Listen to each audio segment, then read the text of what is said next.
Good morning, good morning, good morning, and welcome once again to Ray on Sports. I am your host, Johnny Ray, here with another live podcast coming to you live on Facebook and on YouTube. And remember, if you miss any of if this interview, you can always catch it on Apple Podcasts, on Spotify, on Buzzsprout, or anywhere you get. I'm even on Amazon, so anywhere you get your podcast from, you can catch this episode. So for this week episode, I have another special guest. Today I have Mr. Garrett Stapleton. I'm sorry, Garrett Stapleton is coming in today. So I'm going to have him come in.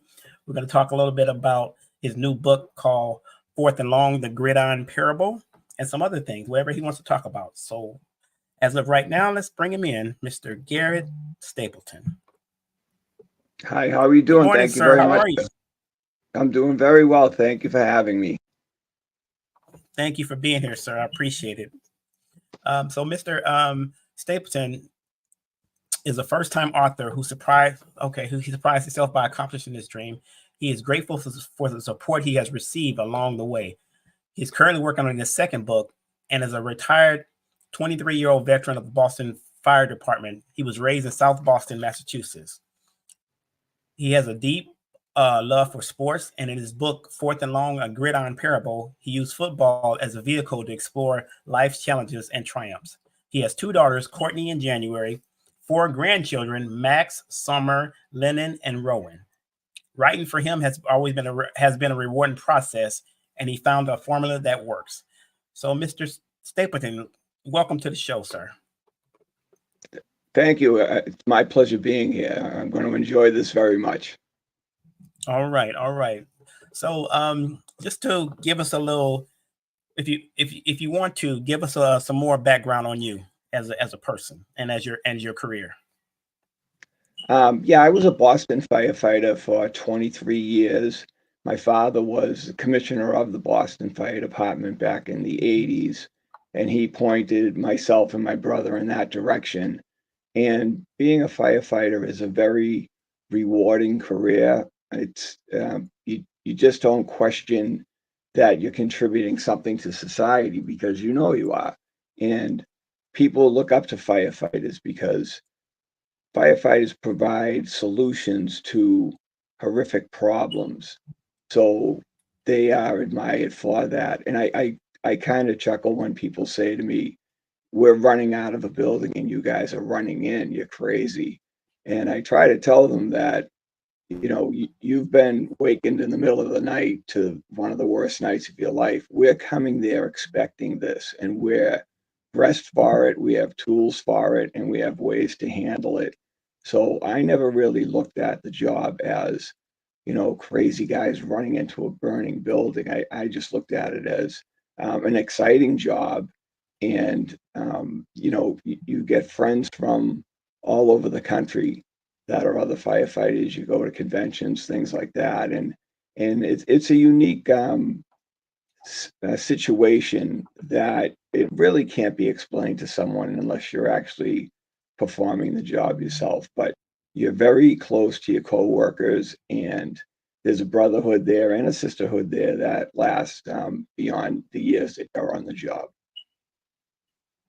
Wow, that's awesome, sir. And I applaud you, and I take my hat off to you as being a firefighter because I don't know the world of firefighting, but I know it's a dangerous job, and I applaud you for taking that as your mantle to decide that you want to fight fires and want to save lives because we need people like that. And no matter what people say, we salute you, we applaud you because you're one of the valuable people in this world. So we thank you for that. Well, thank you. And the pleasure was all mine, believe me. Okay. All right.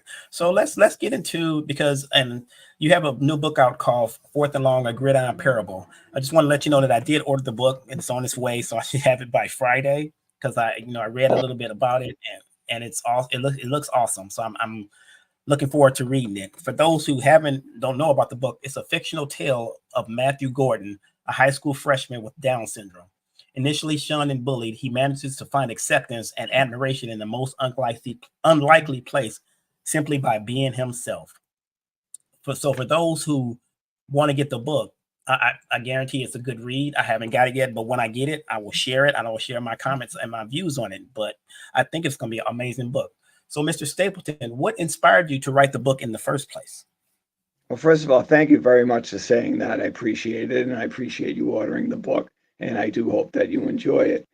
The story was inspired by a story I saw almost 20 years ago. There was a autistic senior in high school who was part of the basketball team, but he didn't play.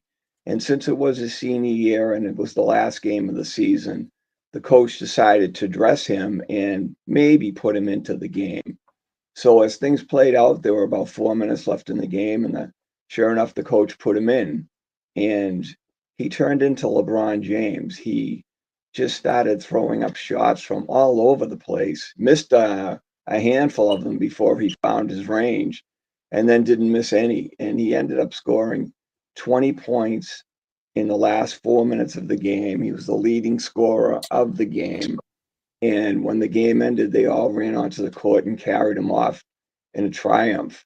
So that story was the best feel-good sports story that I'd ever seen. And it always stayed with me in the back of my mind because it was just such a unique and great story. I mean, he was just over the moon after the game. So that was really the inspiration for the book. I got an idea around 2016, 2017 of maybe writing a book, and that story was in my head. So I decided I was going to create a character with some sort of a situation that made him different from everyone else, and then set up an obstacle course in his life and see how he could maneuver his way around these different blockages and to see if he could ultimately be accepted and even succeed.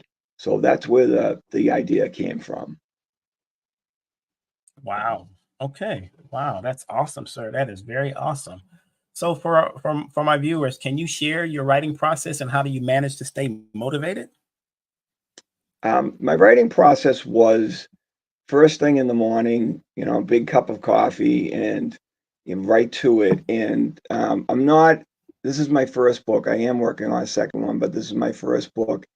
I'm not what you would call an avid reader. So the fact that this story started coming to me was surprising. So I would start, early in the morning, and some days I would write for an hour, and other days I would write for 4 hours.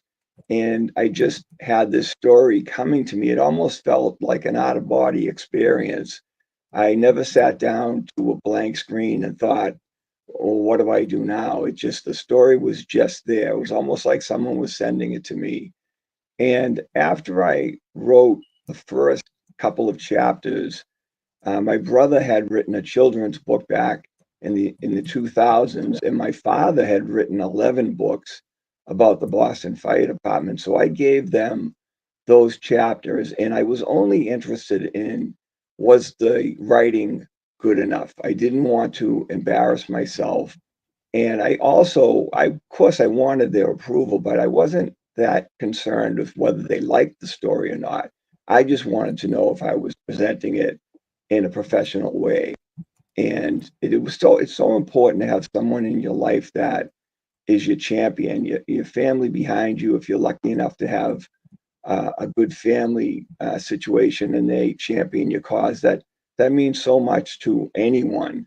So if their initial reaction had been somewhat shaky, my ego was so fragile that I'm sure I probably wouldn't have pursued it. But they told me the writing was good enough and that the story, what they had read was interesting and they wanted to read more. So I just kept at it every day, early in the morning and with no set agenda of how long it's going to be. And I find that when I'm writing a book, if I get to a point in the story and I really don't know which way to go, I'm stuck or I'm just a little confused about which direction, that's when I stop because I tell myself that I'm losing focus. So it's time to put it down and wait for a new day. And that's what I did. And the story, as I said, came to me pretty routinely, and I enjoyed so much about the process because I would feed them chapter upon chapter upon chapter, and their feedback, and also my wife's the same thing, and their feedback was it meant the world to me. So it allowed me the confidence to go forward. And halfway through the book, the ending showed up, which I wasn't expecting that. And I asked them, "What should I do?" I think I just thought about the ending, and they said, "Well, go write it. Stop what you're writing, go write the ending." So I did. I didn't show them the ending, but I wrote it, and I was happy with it. So that excited me greatly because now I knew I was going to finish this book. I had already written as much as I had, and now I had an ending. So I realized I only had to guide it to the second half to an ending that was waiting for it. So I was very, very excited about that. So my confidence was at an all-time high, and I just managed to get it from there to the end. And the feedback was great. I sent manuscripts to my closest friends and family, and the feedback was just so positive. I was very surprised that I wrote a book, but then to write a book that people would like it really did take me by surprise. Wow. Wow. Now, Mr. Stapleton, I don't know if you know your face is not exactly on camera. I don't know if that's your choice to do that. I'm not sure. Um, But I don't believe I can. okay, no problem. No worries. No worries at all. No worries at all. I just wanted I didn't know if you were aware of that. But okay, so let's get back to the book. Um, so when you write the book, and it's probably a good advice for people who are thinking about writing books or thinking about doing things of that nature. How do you handle the no's of writing a book? Like say you said you wrote the manuscript and you asked for feedback on it and you got positive feedback. How do you deal with the negative feedback that you get from it? Well, I dealt with it. I didn't get much negative feedback. I sent it to people that were friends of mine or relatives. So there was some indifference in their feedback, which I took as, well, if I wasn't related, it would be a negative feedback. But I never thought that I was going to write something that everybody was going to love. So that to me wasn't a game ender. I had the confidence from my family. So when I put it out there, I just felt it was, and my brother and my sister, they helped me with editing the book, and I ended up having it professionally edited when it was time to publish it. But they helped me with a lot of the aspects of it. So I was confident that the version I was putting out there was the very best version that I was capable of doing.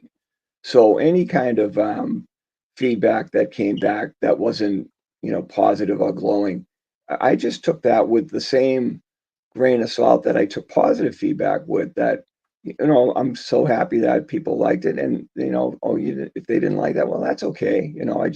I wanted honest feedback on it. So it just it didn't really surprise me. Like I said, it was nothing was over the top because, like I said, these were my friends and my family. If it come from a critic, maybe that didn't like it, it would have been harsher. But that wasn't the situation that I had. And my brother had a friend that was a columnist, a national columnist, and we asked her if she would read the book, take the time out to read the book, and she did, and she really liked it, and she gave it a good review in her monthly column that goes nationwide. So once I got that in my back pocket, I felt like, well, okay, all the questions have been answered.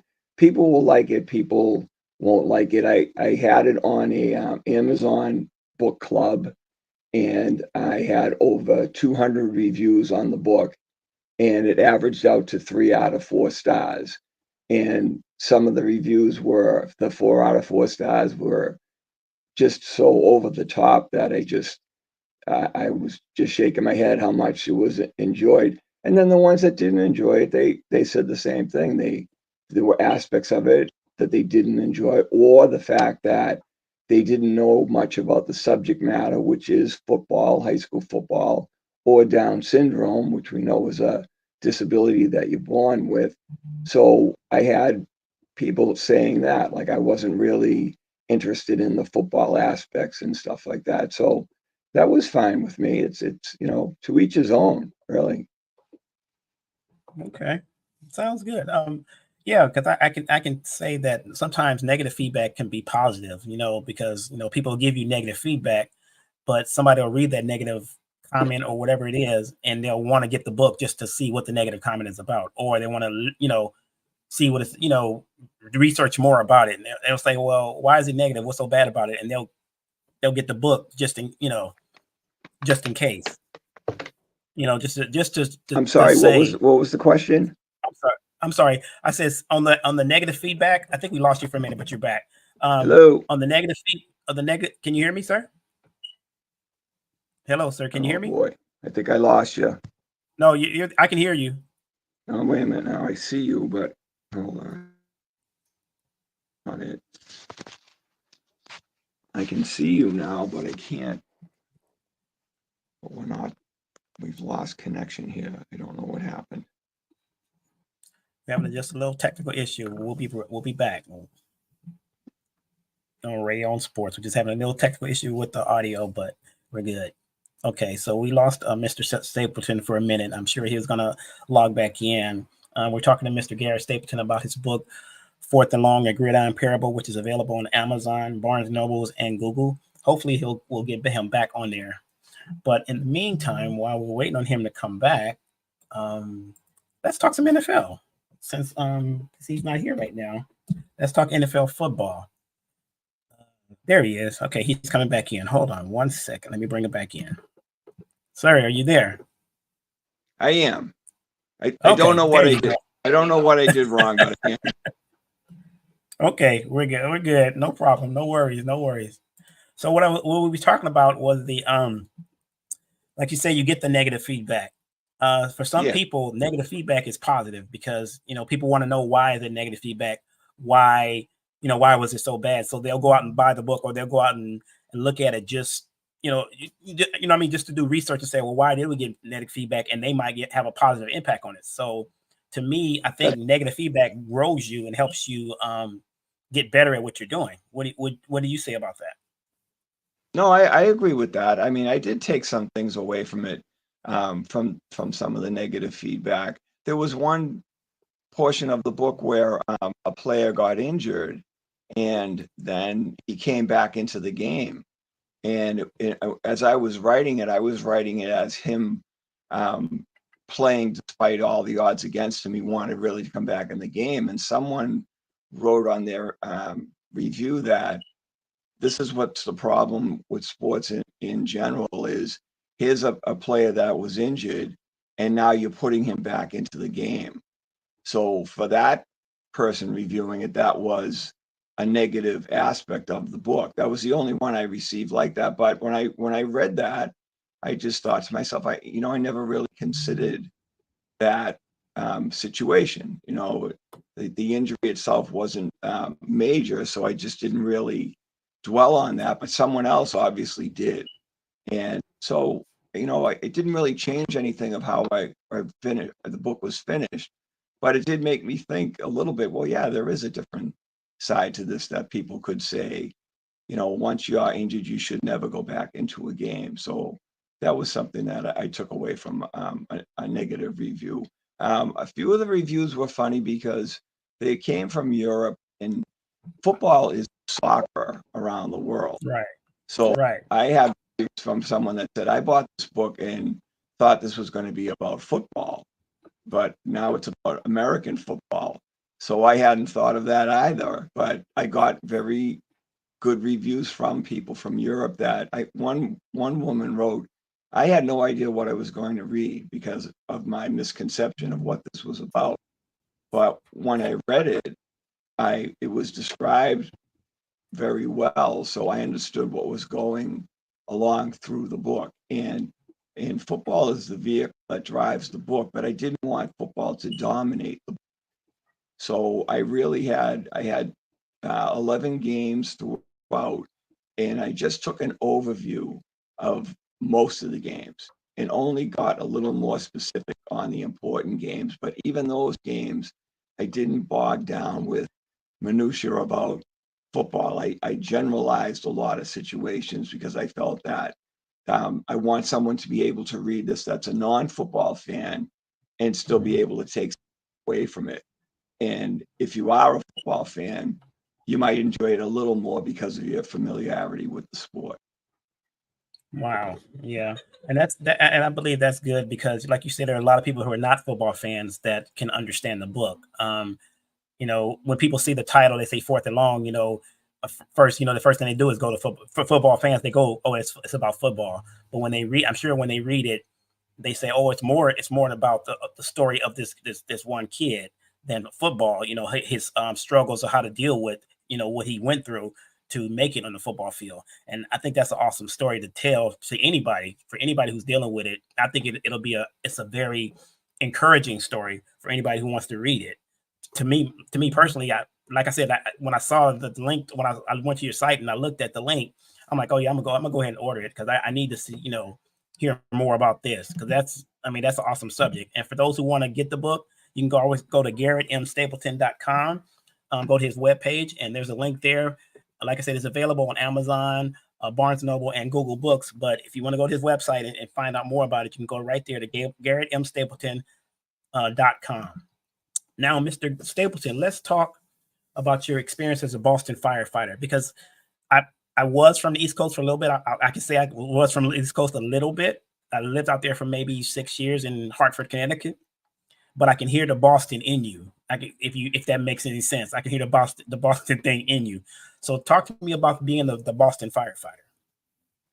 Well, being a Boston firefighter, as I said, it was a very rewarding job. I think that if you have a close family, uh, and if your father is in a particular arena in his work, if he enjoys it, he might steer you towards that arena. So if my father had worked for the post office and really enjoyed it, he might have steered to that direction. But he was a firefighter. His father was a firefighter, and he steered myself and my brother Leo or he encouraged us to take the entrance exam.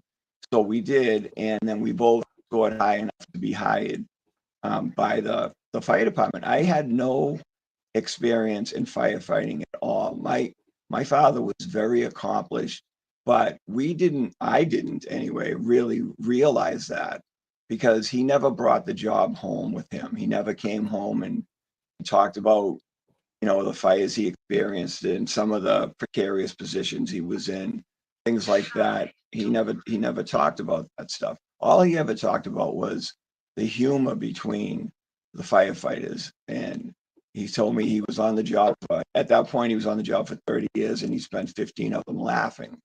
So that was all I needed to hear. So we went through drill school, academy, everything. I was assigned in downtown Boston. And it was just a wonderful job. I loved every aspect about the job. And, there's dangerous aspects to the job.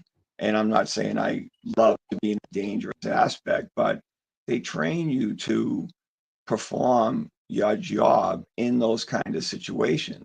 No one, no one is born with that kind of an instinct. Maybe some people, I don't think the average person is. I think if you're in a situation and you hear about, there's a child out in the street about to be run over, and so you dive out and push that child out of the way, and you get hit by the car. Of course, everybody wants to believe that they would be that person, but you don't know that until you're in that kind of a situation. So when you become a firefighter, they do a lot of training for you. So you're in a lot of smoky buildings, the same building, they light it on fire every day, and they put obstacles in there and other things that will have the fire spreading at a rapid pace. And they teach you how to react in those situations. So whenever I went to a fire, I had that kind of training to fall back on. And you do have stuff to do. I was on an engine company, so I was either hooking up to a fire hydrant and supplying water, or I was on the line going into the building to suppress the fire. So you have these steps in mind that this is what you're going to do. You don't show up at a fire and just see a burning building and say, oh my goodness, someone should call the fire department. No, that's us. So you got to go do what you've been taught to do. And there's no feeling really to describe how you feel after a fire is knocked down, because, you know, hopefully you've saved lives that were in danger. And also you want to save the property that's involved as well. You know, you don't want people to have to be relocated. There's times that we don't have any control over that, but we want to try to knock the fire down as quickly as possible and minimize the damage. So when you accomplish those kinds of things, the adrenaline rush is unmatched in anything I've ever done in my life. I played a lot of sports. I never had the adrenaline rush I had as a Boston firefighter. And, you know, like I said, there's a lot of downtime when you're a firefighter, especially on the day tours, because people are up and they're working and they're awake. So fires typically don't get out of hand because they're noticed by someone. You can still have a bad fire in the daytime, but my point is the majority of people are awake and they may notice something and put it out themselves or call someone quickly. At nighttime, when everybody's asleep, that's when you get the majority of fires. So as a firefighter in the daytime, you go through a checklist of things that you want to accomplish, making sure the apparatus is running properly, operating properly, making sure your gear is in the right place so you can get on the apparatus as fast as you can. And once you've accomplished all that, then the day is yours. You can study for a promotion. You can read a book. You can do whatever you want to do. You're just waiting for that call. So with that kind of downtime in the day tour, there's a lot of practical jokes that went on that were hilarious. I always describe fire department as like going back to high school, because Wow. it was it's like a bunch of guys running around and just playing tricks on each other. But that bonds you to another person. When you're a firefighter, you're working. When I worked, there were 10-hour day shifts and 14-hour night shifts. Now they work 24-hour shifts. So you're with that person over a period of time at every specific time of day or night. So you see how they react in the middle of the night when they're awakened to go to a fire, or you see how they eat dinner, or you just see how, you know, the gods are really off that exist in polite society. And I used to tell my wife, I said, if I ate like I eat in the firehouse at home, you'd send me to my room, because there's more elbows flying and bread going all over the place, and it's like Animal House, you know. So I enjoyed every second of that. I had a lot of fun and laughed a lot of times during my career. And then when it got serious, we were serious and we were professional. And like I said, if you enjoy going to fires, which you don't realize until you go to them, then this is the kind of job for you. You love that. And I was actually laid off. It was a political situation that we got caught up in. And so they laid off the last 200 firefighters that were hired. And myself and my brother were two of them. And I found myself missing the activity and the action. And I used to tell my friends, I like being behind the yellow rope that keeps everybody out of there. But now I can't go behind the yellow rope because I'm not a firefighter anymore. So that was a very long year. Once the politicians finally shook hands and made up, we were reinstated. And it was great to get back to the job because I had enjoyed it. So I hope I'm not rambling on, but I mean, it's just a very, very unique career, and it's a very rewarding career. And there's a ton of laughing that goes on along the way. Oh no, you're not rambling on, sir. I'm soaking up every moment of this. I love it because I love to hear, because I think people see like the shows that they have now, like the 911 shows, about the firefighting, and think it's all that. It's the glamorous part. I don't think sometimes they show the horrific part of like someone not making it, you losing lives, because of the fires and things like that. But from your perspective, because you've been there, you're giving us a different perspective on it and letting people know that it's something that's very serious. Like you said, it's a brotherhood. I would say it's a brotherhood between firefighters because you guys spend so much time together, and you need that. I think you need that brotherhood and teammates. As far as when you go out to fight a fire, you know that person next to you got your back. You know, the person next to you is going to look out for you. You know, That's a very good point that you're making, because that is one of the big motivators when you're at a fire is you don't want to let anyone down, and they don't want to let you down, and you know these people inside out. So you can be in risky situations, but that's overridden by your desire to keep your end of the deal so that you're protecting your co-workers and they're protecting you. You have to count on each other that you're going to be there and you're going to stay through thick and thin. And that's what happens on that job. It's just wow. you just don't want to be the one that for whatever reason you made a mistake, or you weren't where you were supposed to be. And I think that fuels a lot of the behavior, and I know that fueled me. I'm not trying to tell you that I'm the bravest man in the world, all that. I'm far from it. But I wasn't going to be the guy that was not going to run into the building. So, especially with all these people that I grew to love. So it is a brotherhood and a sisterhood. And you learn to love these people. So it's a second family. So I'm not letting down my first family. No one's going to let down their first family. So my second family, I'm not letting them down either. So that's a lot of the fuel that you're provided that drives you through these situations. And if you're at a fire that has tragic consequences to it, it's very, very sad. But you really have to divorce yourself from that, because you wouldn't go any more to fires if you really got involved, personally involved with victims of a burning, of a house fire, or any situation like that, a car accident. You just have to separate yourself from that.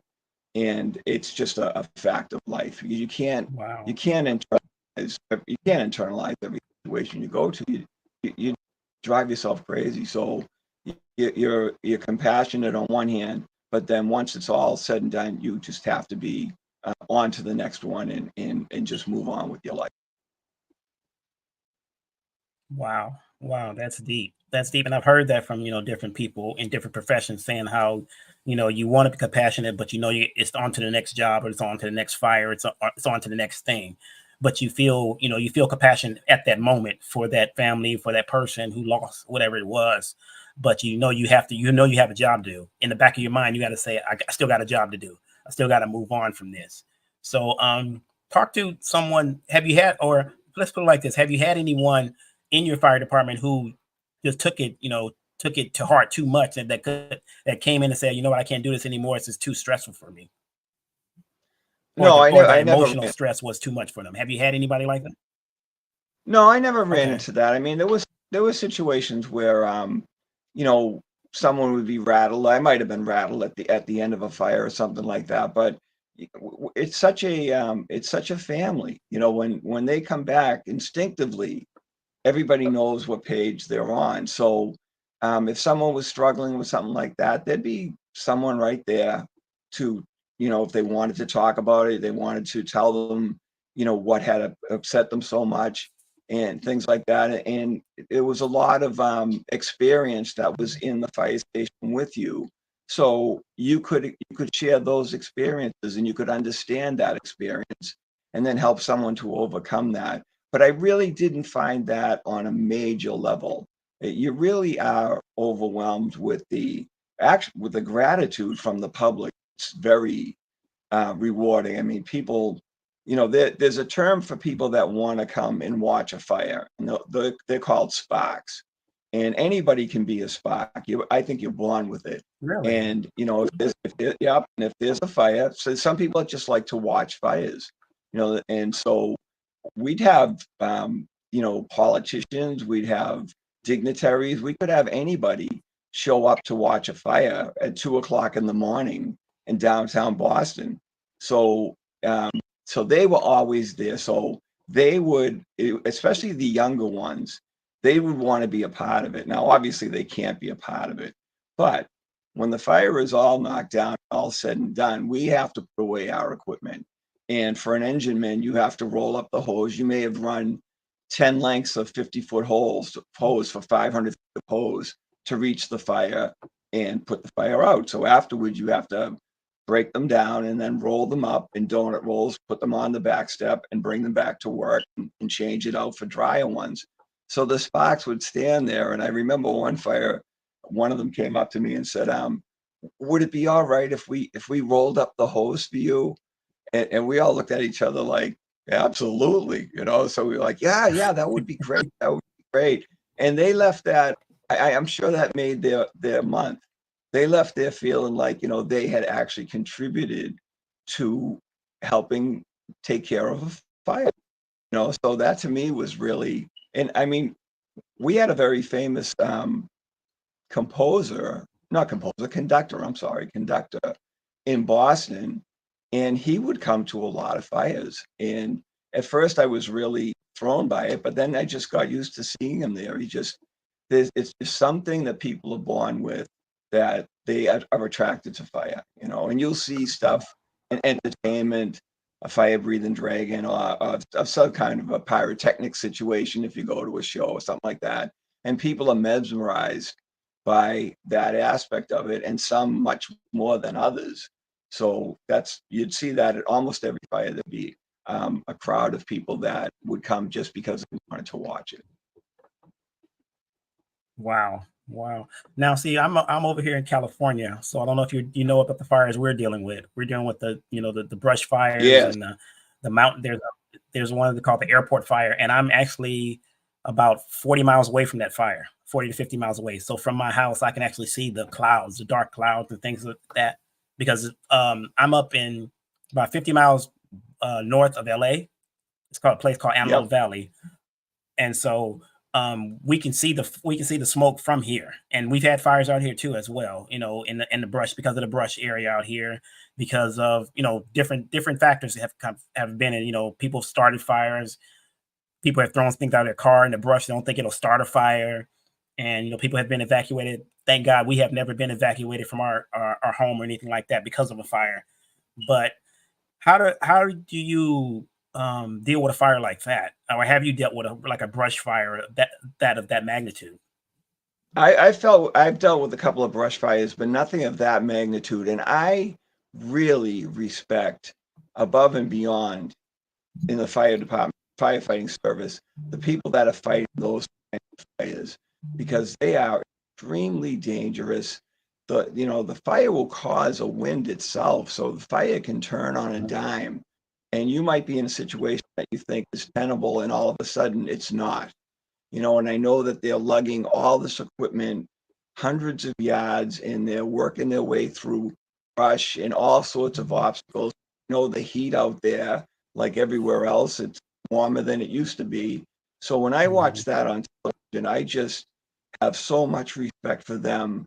And they are really performing, in my mind, the most arduous kind of firefighting that one can perform, with absolutely no guarantee that you're going to get out of there. I mean, we had no guarantees we'd get out of a building fire, but the building wasn't going to chase you down the street. The fire was right there, and when people talk about police and fire and, the dangers, I say, well, a police officer, someone could be trying to kill them. A fire is not trying to kill me. It might kill me, but it's not trying to. And I'm in there trying to suppress it. So when I see someone in that situation, and I hope that it doesn't get much closer to your house, I hope you stay safe and everybody in the surrounding area stays safe. When I see that kind of a situation, those are heroes. Those are really courageous firefighters, and my hat goes off to them. They're unbelievable, in my opinion. Wow. Yes, they are. And we our hats are off to, the ones that are out there fighting right now. We salute them. We praise them. We cherish them for, going out there, just for going out there, knowing there's that kind of fire and how it could spread and how the wind changes and, how much damage it can do. And, our hearts go out to the families that live up there. We should, the area that's the fire in, I used to drive through it and be like, well, how can somebody build a house out here? But, to each its own. But when a fire like that happens, And I've talked to people who live in those kind of areas, and they talk about the fire insurance, how high the fire insurance is for them because of the area they live in. It has to cover this, it has to cover that, and there's different insurance for different things. And I'm like, well, why? I asked the question. I said, well, why do you live up here if you know it's a fire hazard? And they're like, well, because we love it out here. It's peaceful, it's calm. If there's not a fire, it's peaceful and calm out here to live out here. And I get it, I understand it. It's just like asking somebody, why do you live in a hurricane alley or tornado alley when there's tornadoes every year? That's their choice, and I respect their choices. And like I said, my heart goes out to those families. My heart goes out to the firefighters that are out there. We haven't heard any reports of any firefighters that are losing their lives out there so far, and we pray that nothing like that happens. So thank you for your kind words as well. Go ahead, sir. You made another good point too, and we are located. I look in the Midwest with the hurricanes that come through there, and because the weather's changing, they're more often and they're really severe. And when I see people say they're going to rebuild and stay there because that's their way of life, I really I kind of shake my head on one hand, and then I admire them on the other, because you're putting yourself in a situation where every year there's going to be these weather occurrences. So for myself, I wouldn't put myself in that situation. Some people are in a situation they can't get out of. Right. You're born in a place and circumstances and all that, and you just can't pick up your bags and leave. This is your whole way of life. So I can understand that.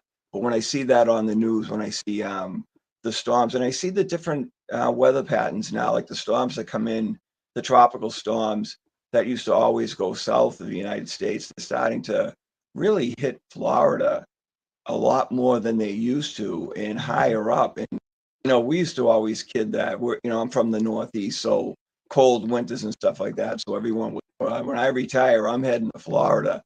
And I look at it now and I'm like, I'm not heading to Florida, because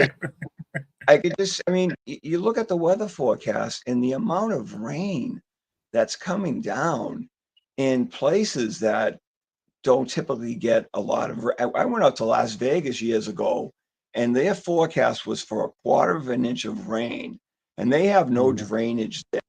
So that was the top story leading up to the news that night, was the rain that was coming, 1/4 of an inch of rain. So we kind of laughed at that. But fast forward to now, and they're getting inches and sometimes a foot of rain. And you're seeing all these places being washed away. And when I see someone that, my age or older, I'm 70, so my age or older, that say they've been there their whole life and they've never seen anything like this, that should really alert people to the fact that, there's things going on here that are changing the weather patterns. And in my opinion, we help create it. And, I'm not going to get on a soapbox, but we saw with the pandemic, everybody had to stay in place and shut everything down. And what did we witness? We witnessed the atmosphere healing itself. And I was used to seeing people in the Far East that wore masks every day because of the air quality. And suddenly they didn't have them on. They had cloudless, sunny days. And the water became clearer. And marine life that had gone away decades earlier returned. So the planet basically said to us, if you stop polluting me, I can fix myself, and it can be better for everyone. But there's people that aren't listening to that. Some people don't even believe it's a real thing. And I just am amazed. I turn on your TV and just watch. And when it starts snowing in Hawaii, it ought to grab your attention. Exactly. Yeah, we're here on Ray on Sports with Mr. Garrett Stapleton, 23-year-old Boston firefighter who wrote a book called Fourth and Long, a Gridiron Parable. I encourage you guys to go out and get the book. Mr. Stapleton, let's switch gears a little bit. How do you think sports, particularly football, shapes character and life skills?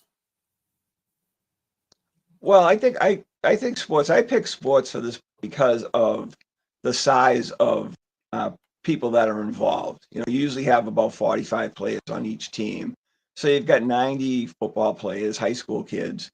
So there's plenty of areas to come up with storylines and situations that are happening and stuff like that. And it also shows like the hierarchy in life. In football, you know, there are stars and there are starters, and then there are backups and there are bench warmers. And in the book, my character, Matty Gordon, he became the water boy for the football team. And that was the first time he had been accepted by a community.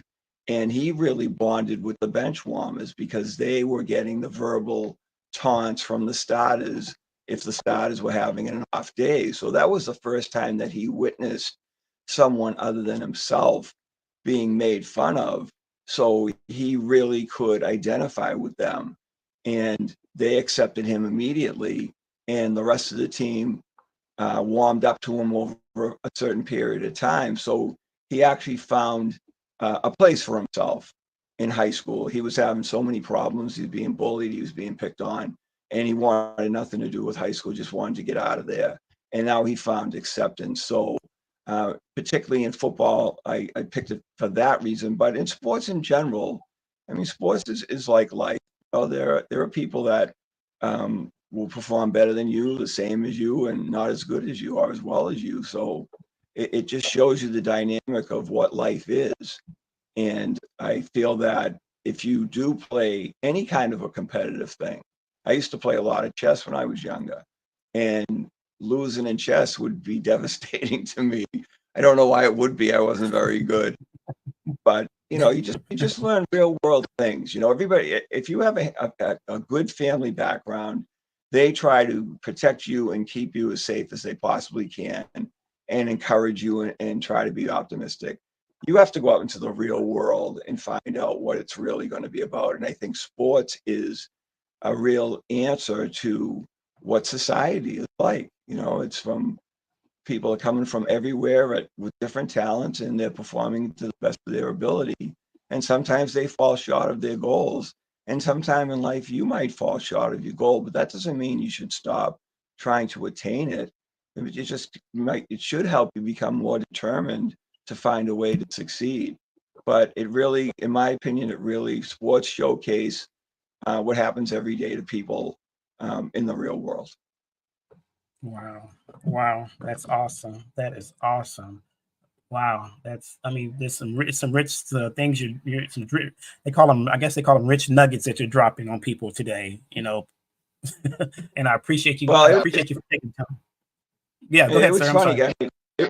No, it's okay. It was pointed out to me that there were valuable life lessons in the book, and my reaction was there were. I wasn't really dwelling on that, you know. But I had a lot of Wow. people tell me you're giving out a lot of good advice in that book, and I said, well, that there's a first time for anything, I guess. So that was surprising when I heard that too. And the whole situation for me has been very rewarding. Now, I just want to say I'm writing a second book, which I didn't know I Okay. had a first. I didn't know I had a first book in me. So now I'm writing a second one. And someone had said that to me. I really enjoyed your first book. When's your second one coming out? And I just thought to myself, there is no second book. And my brother said to me, well, why don't you just write what you know? Write what you know and see if anything comes of it. So I've been doing that. And this has been more difficult than the first book, but it hasn't discouraged me. And it's actually made me try a little harder than I had to with the first one. And I have no idea if it'll be good enough to be published or anything like that. I have no idea what um, people will say to me that I send it to, or I give them a preview of and stuff like that. I'm not looking for instant feedback like I was with the first one. I know that the writing is competent, and that's what I wanted to learn with the first one. So I feel like I learned a lot about writing by writing the first book. So that's an asset to have, but it doesn't mean it's going to be any easier. And that goes back to my point of if something's difficult, but you really want to try to overcome it or accomplish it, then keep trying. You know, these days there are days now when I look at the screen and it's looking back at me saying, well, what do you got for me today? And I'm looking around like, I don't know, what are you looking for? You know, so it's been good. I've got to a good stage of the book. Once again, I don't know how or why, but the ending showed up prematurely.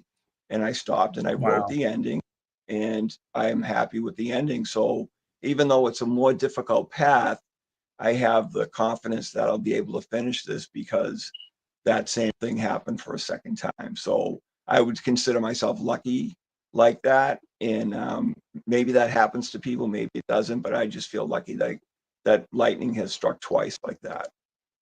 Wow. Wow. And I'm looking forward to the second book. And definitely when it comes out, please reach out to me because I'll definitely have you back on again. We'll talk about the second book and I'll get my copy and have it ready and probably even read through it before I even get to, talk to you so we can talk more about it. Like I said, I'm looking forward to the first book. I love the conversation that we're having. You know, I love that, your passion for the book, your passion for writing. I love your passion for being a firefighter. Like I said, for those who don't know, he's a 23-year-old veteran of being a firefighter for the Boston Fire Department. And he's also I would say a well-renowned author right now. Yeah, if I can use that word. A I'm not well-renowned sure author. about that. Well, he's got his first book out called Fourth and Long, a Gridiron Parable. I encourage my listeners and people, I encourage you guys to go out there and get the book, read the book. Yeah, I'm sure you're going to find some interesting, inspirational from it, from any part of it. I'm sure it's a great read. I have my copy on the way. It'll be here. Hey, I have Amazon Prime, so it'll be here. It'll be here Friday, so I'll get mine. And Well, I'm definitely going to thank you read very it. much. Thank you very much for buying it. Yeah. I appreciate that. Oh yes, of course, sir, of course.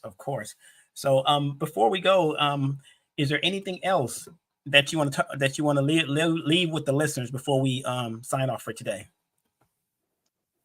Just that I think that life in general, you've got to be a little bit lucky in life, and timing is everything. And 26 years ago, I had a major heart attack, and I wasn't supposed to survive it, but I did. And Wow. through the wonders of modern medicine, I've had 5 defibrillators over the last 26 years.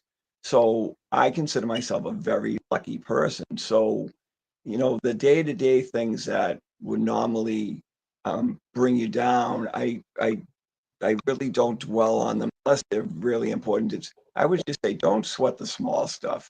This stuff doesn't really mean anything in the long run, and just try to focus yourself on positive things. Try to put yourself in a positive situation, and cross your fingers that you have some luck to go along with it, because you do need luck. I've listened to famous actors do interviews, and they talk about their lucky break, and it might be something that happened in a remote area out of the blue, 1 in a million shot, but it happened. So you do need to have some good fortune. But if you can go through life with a glass half full instead of half empty, then I think you're going to enjoy the journey much more. Wow. You hear that, listeners? Enjoy your journey. Don't sweat the small stuff, and cross your fingers because luck is there for you.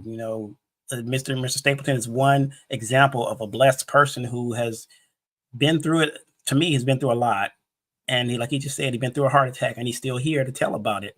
So that should be inspiration enough for anybody out there. He's been a firefighter. He's made it through that. Now he's an author, and he's been blessed to start another book. And like he said, he already know the ending to that book. So I know he's gonna make it whatever aspect and whatever avenue that he goes in. And you have my full support. Me here at Ray on Sports, you have my full support. I'm one of those people Thank you very much. Yeah, I started this podcast, and every day I do it. Every time I get on here, I get nervous, and I'm like, okay, do I really want to do it today? And I find reasons not to do it. But I'm like, no, I need to do it. And my wife encourages me all the time. Don't you need to get on your podcast? You need to do this. Don't you got this set up? Yes, ma'am, I do. Come on, let's get it done.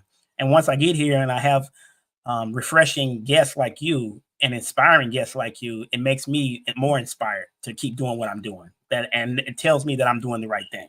So I appreciate and I thank you for that, sir. Well, I appreciate your comments. I appreciate them very much, and I wish you the most success with this. And it's great that you do have someone in your corner that's going to kick you in the butt and say, "Get back out there and do some more," because everybody needs that once in a while too. That's right. That's right. All right. So that's it for this week's episode of Ray on Sports. I am your host, Johnny Ray. I am here with Mr. Garrett Stapleton. He is a 23-year-old Boston firefighter who just wrote a book called Fourth and Long, The Gridiron Parable. You can find that book on Amazon. You can find that book on Barnes & Noble. You can find that book on Google Books. If you have any comments, questions, concerns, you can always reach me at rayonsports@0905@gmail.com. And if you want to get in touch with Mr. Stapleton, I'm going to put up his information right now. You can go to GarrettMStapleton.com. Find out more about him. Guys, please go there. Listen to him. It's Garrett, GarrettMStapleton.com. Go to his website, check it out, check out the book. If you have time, buy the book. It's not expensive, so don't think it's an astronomical fee, because I got a copy and it's not expensive at all. So get the book, read the book, you get some inspiration from it. Know the story, learn the story. Thank you, Mr. Stapleton, for being here. This is Johnny Ray for Ray on Sports. Once again, take care and God bless. Thank you.